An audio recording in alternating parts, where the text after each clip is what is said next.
చాలా మందికి తెలియకపోవచ్చు టమోటాస్ ని ఈ విధంగా తింటారని. నాకైతే ఇవి ఒక చైల్డ్హుడ్ ఎమోషన్.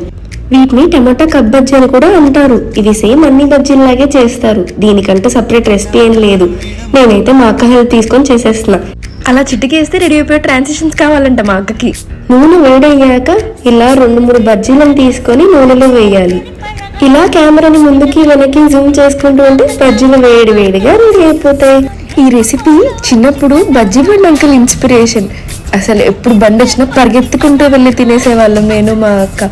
దీంట్లో స్టఫింగ్ ప్రిపేర్ చేసుకోవడం కూడా చాలా ఈజీ. సన్నగా తరుక్కొని ఉల్లిపాయలు, ఉప్పు, కారం, కొంచెం మిక్చర్, ఈ విధంగా తీసిన టమోటాలని అన్నీ అలా బాగా పిసికి మిక్స్ చేస్తే ఈ స్టఫింగ్ ప్రిపేర్ అవుతుంది. ఎందుకంటే మా చిన్నప్పుడు బండి అంకుల్ అంతే చేసేవాళ్ళు.